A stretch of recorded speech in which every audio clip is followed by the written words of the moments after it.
আসসালামু আলাইকুম এভরিওয়ান, শুভ দুপুর সবাইকে। আজকে দুপুর থেকে আমার ব্লগটা স্টার্ট করছি। দুপুরে রান্না বসিয়ে দিয়েছি আর পাশাপাশি সব কিছু গুছিয়েও রাখছি। আপনাদের ভাইয়া বাজারে গিয়েছিল, সব কিছু গুছিয়ে রেখেছি, শুধু এখন ডিমটা ফ্রিজে রাখতে হবে। আর এই যে কাঁচা কাঁচা আম নিয়ে এসেছে, এগুলো এখন মাখিয়ে খাবো। যে পরিমাণে গরম পড়েছে, টক খেতে কিন্তু দুপুরে ভালোই লাগে।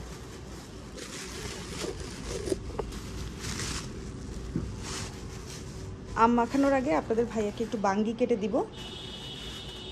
কালকে রাতে আপনাদের ভাইয়া বাঙ্গিটা এনেছিল, আমি অবশ্য বাঙ্গি খাই না, সে একাই খায়। কালকে রাতে হাফ কেটে দিয়েছি আর এখন বাকি অর্ধেকটা কেটে দিব। বাহিরে যে পরিমাণে গরম পড়েছে, ডিম নষ্ট হয়ে যেতে পারে, তাই তাড়াতাড়ি আগে ডিমগুলোকে ফ্রিজে রেখে নেই, কারণ অতিরিক্ত গরমে তো আবার ডিমের ভিতর থেকে নষ্ট হয়ে যায়। বিশেষ করে হাঁসের ডিমটা বেশি নষ্ট হয় মুরগির ডিমের থেকে।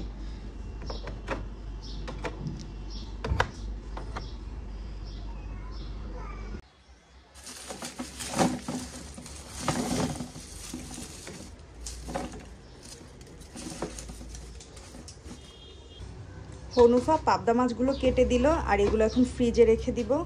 আর এদিকে হনুফা লতি কেটে দিচ্ছে, আমাদের সবার পছন্দের কচুর লতি।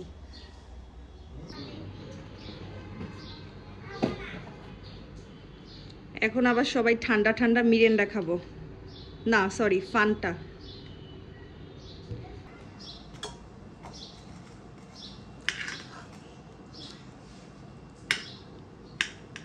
পিছলা খাচ্ছে,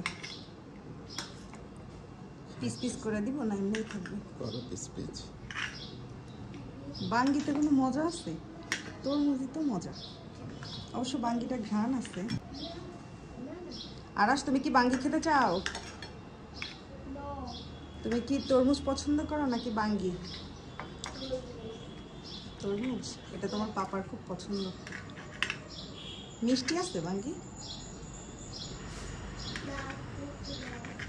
ঘ্রাণটা সুন্দর, কিন্তু খেতে মনে হয় না অত মজা। যাই হোক, এনেন আপনার বাঙ্গি। এই গরমে শরবত খেতে কিন্তু অনেক মজা লাগে, কি বলেন? ইদানিং এত বেশি গরম পড়েছে, আমি তো প্রতিদিন বাচ্চাদেরকে শরবত করে দিই এবং আমরাও খাই। আমি প্রতিদিন দুপুরবেলা লেবু দিয়ে শরবত বানাই।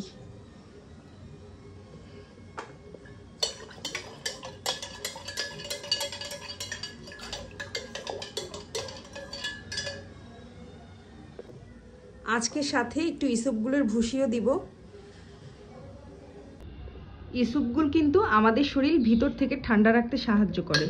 আর সাথে একটু ফ্রস্টার ক্লার্কও দিয়ে দিচ্ছি। কিছু কেটে রাখা লেমন দিয়ে দিব।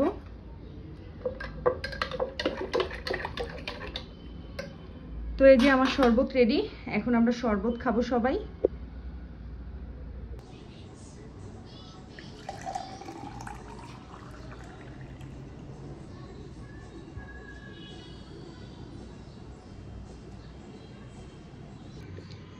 এদিকে আমার রান্না বান্নাও কমপ্লিট। আজকে দুপুরের জন্য আমি রান্না করেছি এখানে ডাটা দিয়ে চিংড়ি মাছ দিয়ে আলুর তরকারি, এখানে করেছি উস্তে আলু দিয়ে পাবদা মাছের ঝোল, আর এখানে আছে পটল ভাজি, আর এখানে হচ্ছে ঢেঁড়স ভর্তা করব। সিদ্ধ করে সব কেটে টেটে রেখে দিয়েছি, এখন এটাকে ভর্তা করব।